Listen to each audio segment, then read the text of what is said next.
Good morning all. Today we are going to start our third module, partial and multiple correlation coefficient. Okay.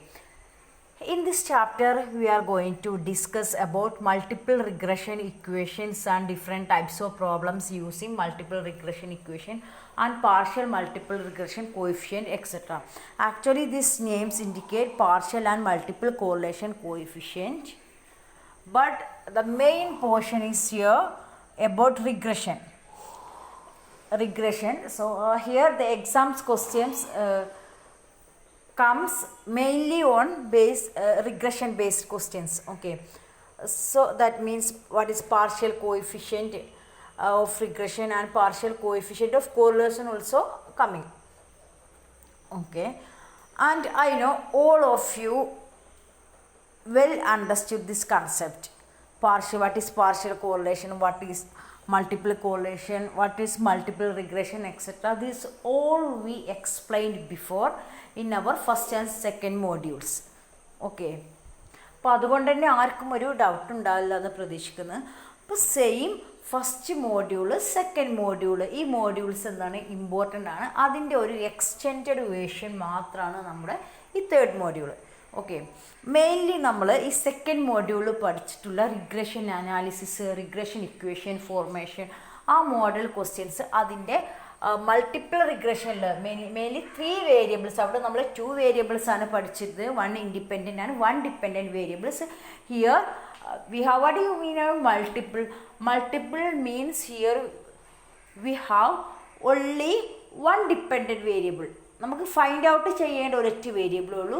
But the predicted variable already ഉള്ള നമുക്ക് predicted ആയിട്ടുള്ള 2 or more variables ഉണ്ടാവും multiple റിഗ്രഷനിലൊക്കെ. Okay, അപ്പോൾ ഇവിടെ ഈ ഒരു concept നമുക്ക് problems വരുന്നത് 3 വേരിയബിൾസ് ആണ്. അതായത് 1 ഡിപ്പെൻഡൻറ്റ് വേരിയബിൾസും ആൻഡ് 2 ഇൻഡിപെൻഡൻറ്റ് വേരിയബിൾസും. അപ്പോൾ നമുക്ക് ജസ്റ്റ് എന്ത് ചെയ്യുക, റിവൈസ് ചെയ്യുക. നമ്മൾ എന്തൊക്കെയാണ് ഫസ്റ്റ് ആൻഡ് സെക്കൻഡ് മോഡ്യൂൾ പഠിച്ചിട്ടുള്ള ഈ ഒരു കൺസെപ്റ്റ് ജസ്റ്റ് റിവൈസ് ചെയ്യുക. Okay, first one, multiple correlation. What you mean by multiple correlation? Correlation means the finding out the relationship between 2 or more variables simultaneously. ഒരേ സമയം നമുക്കറിയാം correlation it is the study of relationship between 2 variables. Okay, 2 or more variables ആകുമ്പോൾ അത് multiple കോറിലേഷനായി. ഇവിടെ നമ്മൾ 2 or more വേരിയബിൾസിൻ്റെ ഒരു correlation analysis ആണ് നടത്തുന്നത്. അതായത് ഈ 2 വേരിയബിൾസിൻ്റെയും എഫക്റ്റ് നമ്മൾ സൈമൾട്ടേനിയസ്ലി സ്റ്റഡി ചെയ്യുകയാണ് ചെയ്യുന്നത്. ഓക്കെ, ഫോർ എക്സാമ്പിൾ പറയുമെങ്കിൽ നമുക്ക് relationship between yield of rice. ഈ yield ഓഫ് റൈസിനെ ഏതൊക്കെ ഫാക്ടേഴ്സ് ഡിപ്പെൻഡ് ചെയ്യുന്നത്? റെയിൻഫാൾ ഡിപ്പെൻഡ് ചെയ്യുക, ഫെർട്ടിലൈസർ ഡിപ്പെൻഡ് ചെയ്യുക, അതുപോലെ തന്നെ ടെമ്പറേച്ചർ, ഇതെല്ലാം ഡിപ്പെൻഡ് ചെയ്യുക. അപ്പോൾ ഇവിടെ നമുക്കുള്ള ഒരു കൺസെപ്റ്റ് എന്താണ്? yield എന്ന് പറയുന്നത് എന്താണ്?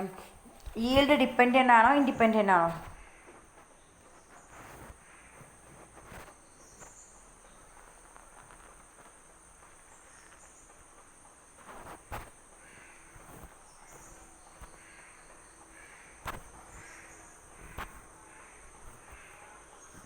yield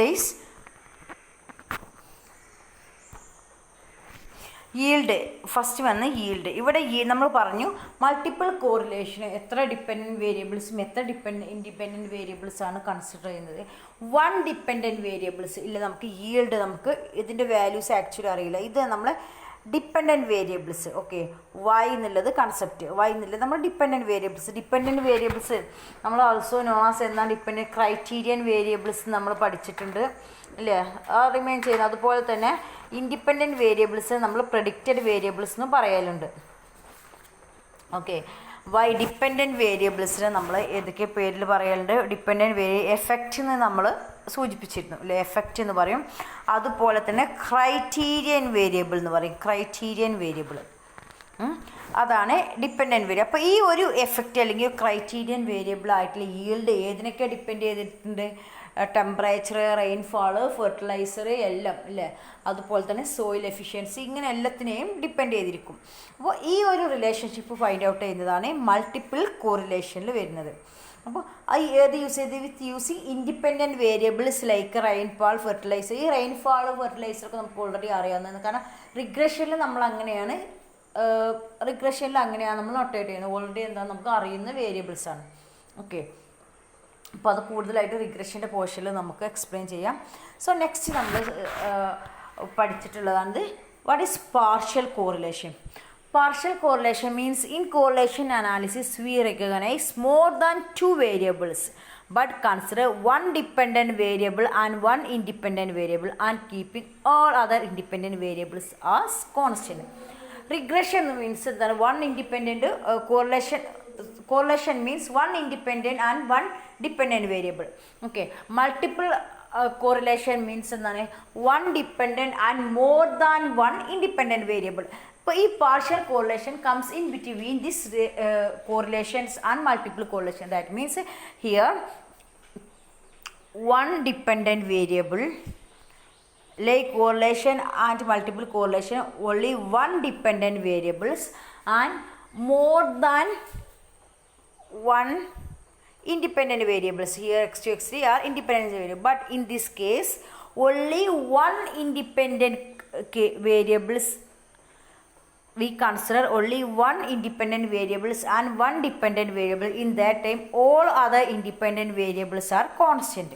ഓക്കെ, ഇവിടെ നമുക്ക് പാർഷ്യൽ കോറിലേഷൻസ്, ഇവിടെ നമ്മൾ റിലേഷൻഷിപ്പ് ഫൈൻഡ് ഔട്ട് ചെയ്യുന്നത് ഒരു ഇൻഡിപെൻഡൻറ്റ് ഒരു ഡിപ്പെൻഡൻറ്റ് വേരിയബിൾസ് ആണ്. പക്ഷേ ബാക്കിയുള്ള ഇൻഡിപെൻഡൻറ്റ് വേരിയബിൾസിനെല്ലാം നമ്മൾ കോൺസ്റ്റൻ്റ് ആകും. പക്ഷേ ആക്ച്വലി ഇൻഡിപെൻഡൻസ് വേരിയബിൾസിൻ്റെ ഒരു ഇഫക്റ്റ് അവിടെ എന്തുണ്ട് കാണുന്നുണ്ട്. ഓക്കെ, അതിൻ്റെ എക്സാമ്പിൾ എന്ന് പറഞ്ഞാൽ yield of rice തന്നെയാണ്. അപ്പോൾ yield of rice നമുക്കറിയാം is influenced by rainfall, fertilizer, etc. But if we used to study the correlation between the yield of rice and amount of rainfall. ഇപ്പോൾ നമുക്ക് rainfall base ചെയ്തിട്ട് റൈസിൻ്റെ yield find out ചെയ്യുമ്പോൾ നമ്മൾ എന്താ ചെയ്യുന്നത്? only we take the if rice, yield of rice and amount of rainfall and other independent variables, അതായത് fertiliser, അതുപോലെ തന്നെ സോയിൽ, ടെമ്പറേച്ചർ, ഇതെല്ലാം നമ്മൾ കോൺസ്റ്റൻ്റ് ആക്കിയിരിക്കുകയാണ് partial correlation. Next multiple regression. Multiple regression എന്ന് വെച്ചാൽ it's a type of regression ആണ്. Regression means നമുക്കറിയുന്നതാണ് പ്രഡിക്ഷൻ ആണല്ലേ, മെയിൻലി എന്താണ് പ്രഡിക്ഷൻ എന്നാണ് റിഗ്രഷൻ ബേസ്. അതായത് here we have dependent and independent variables. Using these independent variables we are going to find the dependent variable. അത് independent variables എന്ന് വെച്ചാൽ നമുക്ക് ഓൾറെഡി അറിഞ്ഞിട്ടുള്ള വാല്യൂസ് അല്ല, predicted already the values used for prediction ആണ്. എന്ത് used for prediction, അതാണ് independent variable. പ്രഡിക്ഷന് വേണ്ടി use ചെയ്യുന്ന വാല്യൂസ് ആണ് ഇൻഡിപെൻഡൻറ്റ് വേരിയബിൾ. ഡിപ്പെൻഡൻറ്റ് വേരിയബിൾ എന്ന് വെച്ചാൽ എന്താണ്? the variable used to be predicted ചെയ്ത വാല്യൂ, അതായത് നമുക്ക് എന്താണോ പ്രഡിക്റ്റ് ചെയ്യേണ്ടത് അതാണ് ഡിപ്പെൻഡൻറ്റ് വേരിയബിൾ. അതൊക്കെ നമുക്ക് അറിയാവുന്ന കൺസെപ്റ്റാണ്. Okay, let x y z and 3 variables and x and y are independent variables. Okay, ഇവിടെ നമുക്ക് എക്സ് വൈ എന്നുള്ള ഇൻഡിപെൻഡൻറ്റ് വേരിയബിൾസ് ആണ്, സെഡ് ആണ് dependent variable. So here dependent variables means നമുക്ക് ഫൈൻഡ് ഔട്ട് ചെയ്യേണ്ട വാല്യൂ ആണ് dependent variable. So we can find the dependent variable with respect to the x and y independent variables. Okay, നമുക്കറിയാം നമ്മൾ ഒരു equation പഠിച്ചു y is equal to a x plus b. ഇല്ല, ഇതെന്താണ്? Actually ഇതിൽ regression equation y ആണ്. ഇവിടെ ഈ y എന്നുള്ളത് എന്താണ്? Dependent variable. ഡിപ്പെൻഡൻറ്റ് വേരിയബിളിൻ്റെ വേറെ നെയിംസ് ഏതൊക്കെയാണ്? എഫക്റ്റീവ് അല്ലെങ്കിൽ ക്രൈറ്റീരിയൻ വേരിയബിൾ. ഇതെല്ലാം നമ്മൾ പഠിച്ചിട്ടുണ്ട്. Dependent variable is also known as effective or criterion variable. So here y is the dependent variable. That means you have to predict y. What is y? From x. So x is the independent variable. X എന്ന് പറയുന്നത് independent variable ആണ്. Independent variable is also known as cause or predict variable or predictor variable, predict variable എന്നൊക്കെ പറയും. എന്ത് independent വേരിയബിളിന് അല്ലെങ്കിൽ cos cos അല്ലെങ്കിൽ predicted variable എന്നൊക്കെ നമ്മൾ ഈ എക്സിനെ പറയും. എക്സിൻ്റെ വാല്യൂ ഓൾറെഡി പ്രഡിക്റ്റഡ് ആണ്. ഇത് യൂസ് ചെയ്തിട്ട് നമ്മൾ വൈ ഫൈൻഡ് ഔട്ട് ചെയ്യുക. അപ്പോൾ ഇങ്ങനെ വൈ ഫൈൻഡ് ഔട്ട് ചെയ്യുമ്പം നമുക്ക് കിട്ടുന്ന ഈ എ എന്ന് പറയുന്നത് എന്താണ്? നമുക്കറിയാം y is equal to ax plus b ഇല്ലേ. ബി എന്ന് പറയുന്നത് y ഇൻ്റർസെപ്റ്റ് ആണ്, അതൊരു കോൺസ്റ്റൻ്റ് ആണ്. നമ്മൾ പറഞ്ഞു എക്സിൻ്റെ വാല്യൂ എ എന്നുള്ളതിനെയാണ് നമ്മൾ എന്ത് യൂസ് ചെയ്യുന്നത്? ഇവിടെ y on x ആണല്ലേ. y equal to a x എന്ന് പറയുമ്പോൾ ഏതാണ് ഇക്വേഷന്? വൈ ഓൺ എക്സ് ആണ്. അപ്പോൾ ഈ എ എന്നുള്ള വാല്യൂ ആണ് എന്ത് നമുക്കിവിടെ പി വൈ എക്സ് ഇല്ലേ കോറിലേഷൻ കോഎഫിഷ്യൻ്റ് എന്ന് പറഞ്ഞ് റെപ്രസെൻ്റ് ചെയ്യുന്നത്. അതായത് Y dependent variables and x is independent variable. So always the coefficient of correlation, coefficient of regression represent the coefficient of independent variable. Independent variable ടെ coefficient ആണ് എന്ത് coefficient of regression. കാരണം ഇവിടെ y ആണ് നമ്മൾ y on x ൻ്റെ equation y equal to ax എന്ന് പറയുന്നത്. അതിൽ ഈ y എന്നുള്ളത് ഒരു ഡിപ്പെൻഡൻറ്റ് വേരിയബിൾ ആണ്, എക്സ് ഇൻഡിപെൻഡൻറ്റ് വേരിയബിൾ ആണ്. അപ്പോൾ ഈ ഒരു കൺസെപ്റ്റ് ഈ എക്സിൻ്റെ കൂടെയുള്ള കോയിഫിഷ്യൻറ്റ് അതിനെയാണ് നമ്മൾ എന്ത് പറയുന്നത് കോയിഫിഷ്യൻ്റ് ഓഫ് റിഗ്രഷൻ എന്ന് പറയുന്നത്. ഇവിടെ എക്സിൻ്റെ കൂടെ ഉള്ളതാകുമ്പോൾ coefficient of regression y on x എന്ന് പറയും. ഇൻ കേസ് നമ്മൾ ഇക്വേഷൻ ഇങ്ങനെയാണെങ്കിലോ x equal to a plus b y ഈ ഒരു കേസാണെങ്കിൽ എന്തായിരിക്കും ഇതെന്താണ് എ എന്നുള്ളത് കോൺസ്റ്റൻ്റ് ആണ്, അത് എക്സ് ഇൻഡിപെൻഡൻറ്റ് എക്സിൻ്റെ ഇൻ്റർസെപ്റ്റ് ആണ് എ എന്നുള്ള കോൺസ്റ്റൻ്റ്. അപ്പോൾ ഈ എക്സ് ആണ് ഇവിടെ എന്ത് എക്സ് ഈക്വൽ ടു എന്ന് പറയുമ്പോൾ നമുക്കില്ല regression line x on Y ആണ് ഇല്ല. അപ്പോൾ എക്സ് എന്താണ് ഡിപ്പെൻഡൻറ്റ് വേരിയബിൾസ് ആണ്, ഇവിടെ വൈ എന്നുള്ളത് independent variables. Independent variables is also known as cause അല്ലെങ്കിൽ predict variable. Dependent variable is also known as effective or criterion variable. അപ്പോൾ ഇവിടെ ഈ ബി എന്നില്ല ഈ ബി എന്താണ് ഇതിൻ്റെ റിഗ്രഷൻ കോയിഫിഷ്യൻ്റ് ആണ്. റിഗ്രഷൻ കോയിഫിഷ്യൻ്റ് പി എന്താണ് എക്സ് ഓൺ വൈ ആണ്, പി എക്സ് വൈ ആണ് ബി എന്നുള്ളത്. ഓക്കെ, അപ്പോൾ ഈ ഒരു കൺസെപ്റ്റ് തന്നെയാണ് നമുക്ക് ഈ ഒരു മോഡ്യൂളിൽ യൂസ് ചെയ്യുന്നത്. പക്ഷേ ഇവിടെയുള്ള ഒരു ഡിഫറൻസ് എന്താണെന്ന് വെച്ചാൽ എന്തായിരിക്കും ഡിഫറൻസ് വരിക? ഇവിടെ ഇപ്പോൾ നമുക്ക് ഒരു ഒരു ഡിപ്പെൻഡൻറ്റ് വേരിയബിൾ മാത്രമേ ഉള്ളൂ, വൈ എന്നുള്ള ഒരു ഡിപ്പെൻഡൻറ്റ് വേരിയബിൾ മാത്രമേ ഒരു കോൺസ്റ്റൻറ്റ് നമുക്കുണ്ടാവും ഇല്ലേ, പ്ലസ് പിന്നെ എന്താ ബി വൈ എക്സ് വൺ ഇല്ലേ, എത്ര ഇൻഡിപെൻഡൻറ്റ് വേരിയബിൾസ് കുറേ ഉണ്ടാവും. B y x one plus b two x two ഇത് ഒരു ഇൻഡിപെൻഡൻറ്റ് എക്സ് വൺ ഒരു ഇൻഡിപെൻഡൻറ്റ് വേരിയബിൾ ആണ്. അപ്പോൾ ഈ ബി വൺ എന്നുള്ളത് എന്താ ഉദ്ദേശിക്കുന്നത്? ബി വൺ എന്ന് ഉദ്ദേശിക്കുന്നത് regression coefficient of Y on X one ആണ് at that time other constant. Okay, ബാക്കിയുള്ളതെല്ലാം കോൺസ്റ്റൻ്റ് ആവും. അപ്പോൾ അതും നമ്മൾ റെപ്രസെൻ്റ് ചെയ്യും. അപ്പോൾ അത് നമുക്ക് നെക്സ്റ്റ് ക്ലാസ്സിൽ നമുക്ക് പഠിക്കാം, അത് ക്ലിയർ ആയിട്ട് പഠിക്കാം. ഓക്കെ, അതാണ് B one. In case B two എന്താണ് വരുന്നത്? ബി ടു ഈക്വൽ ടു എന്താണ് P Y on X Y into ഏതാണ് എക്സ് ടുവിൻ്റെത് X two at that time others are constant. അപ്പോൾ നമ്മൾ റെപ്രസെൻ്റ് ചെയ്യുന്നത് ഫോർ എക്സാമ്പിൾ ഇവിടെ എക്സ് വൺ ആണ്, നമ്മൾ ആ ഒരു രീതിയിലാണ് റെപ്രസെൻ്റ് ചെയ്യുക. കോൺസ്റ്റൻറ്റ് അതായത് ഏതൊക്കെയാണ് ഡിപ്പെൻഡ് ചെയ്തത് നമ്മൾ അതുപോലെ തന്നെ എഴുതും. പിന്നെ കോൺസ്റ്റൻറ്റിനെ നമ്മൾ എന്ത് ചെയ്യുക ഒരു ഡോട്ട് ഇട്ടിട്ടാണ് കോൺസ്റ്റൻ്റ് ആയിട്ടുള്ള ഇൻഡിപെൻഡൻറ്റ് വേരിയബിൾസിനെ മെഷർ ചെയ്യുന്നത്. ഓക്കെ, അപ്പോൾ നെക്സ്റ്റ് ക്ലാസ്സിൽ അത് നമുക്ക് ഡീറ്റെയിൽ ആയിട്ട് പഠിക്കാം. അപ്പോൾ അതിൻ്റെ മൾട്ടിപ്പിൾ റിഗ്രഷൻ്റെ ഇക്വേഷൻസ് തന്നെ നമ്മൾ മൾട്ടിപ്പിൾ റിഗ്രഷൻ നമുക്കറിയാം it is used for prediction ആണ്. ഫോർ എക്സാമ്പിൾ ഇപ്പോൾ നമ്മുടെ അക്കാദമിക് പെർഫോമൻസ്, ഈ അക്കാദമിക് പെർഫോമൻസ് എന്നുള്ളത് എന്താണ് ഒരു ഡിപ്പെൻഡൻറ്റ് വേരിയബിൾസ് ആണ് ഇല്ലേ. ഈ ഡിപ്പെൻഡൻറ്റ് വേരിയബിൾസ് നമുക്ക് എന്ത് ചെയ്യുക ഒരൊറ്റ ഡിപ്പെൻഡൻറ്റ് വേരിയബിൾസ് ഉള്ളൂ. സോ ഇറ്റ് ക്യാൻ ഇതെന്താ നമുക്ക് ഇൻഫ്ലുവൻസ് ചെയ്യുന്നത് ഏതൊക്കെ മാറ്റേഴ്സിനെ? Intelligence, hours devoted for study and quality of teacher. ഇതെല്ലാം ഇൻഡിപെൻഡൻറ്റ് വേരിയബിൾസ് ആണ്. Okay, so one dependent variables and more than one independent variable, so it is known as regression or multiple regression. Okay, അപ്പോൾ നമുക്ക് ഒരു സ്റ്റുഡൻസിൻ്റെ academic performance നമുക്ക് ഏതൊക്കെ factors എന്ന് find out ചെയ്യാൻ പറ്റും? അവരുടെ ഇൻ്റലിജൻസ് അല്ലെങ്കിൽ ഹവേഴ്സ്, ഇപ്പോൾ നമ്മൾ time study time and also quality of teachers. Okay, etcetera. Next നമുക്കറിയാം ഈ ഒരു മൾട്ടിപ്പിൾ റിഗ്രഷനിൽ എന്തായിരിക്കും? Here we try to predict the change in dependent variable according to the change in independent variables.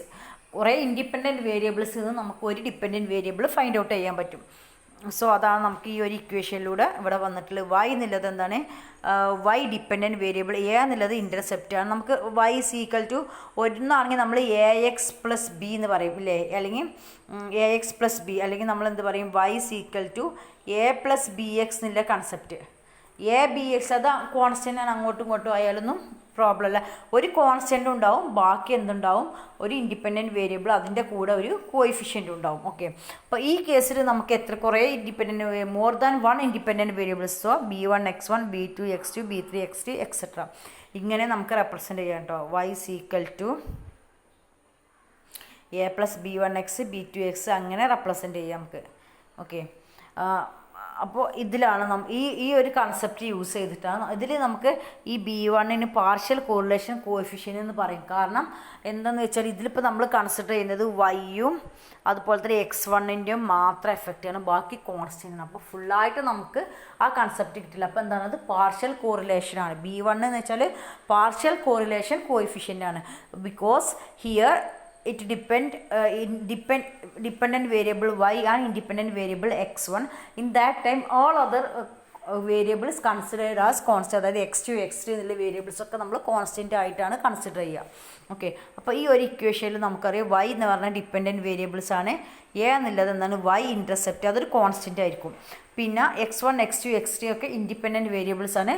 B1 B2 small letter B1 ആണ്, ഇങ്ങനെ എഴുതണം നിങ്ങൾ, x1 x2 അങ്ങനെ എഴുതുക. അതുപോലെ തന്നെ B1 B2 ഇതൊക്കെ പാർഷ്യൽ റിഗ്രഷൻ കോഎഫിഷ്യൻസ് ആണ്. ഓക്കെ, അപ്പോൾ ഈ partial regression coefficients used to explain the rate of change in the dependent variable on the account of per independent variable. അപ്പോൾ ഈ rate of change of independent വേരിയബിൾസിന് base ചെയ്തിട്ട് measure ചെയ്യാൻ വേണ്ടിയിട്ടാണ് ഇത് യൂസ് ചെയ്യുന്നത്. ഡിപ്പെൻഡൻറ്റ് വേരിയബിളിൻ്റെ റേറ്റ് ഓഫ് ചേഞ്ച് എക്സ്പ്ലെയിൻ ചെയ്യാൻ യൂസ് ചെയ്യും, ഇൻഡിപെൻഡൻറ്റ് വേരിയബിൾ യൂസ് ചെയ്തിട്ട്. Okay, thank U.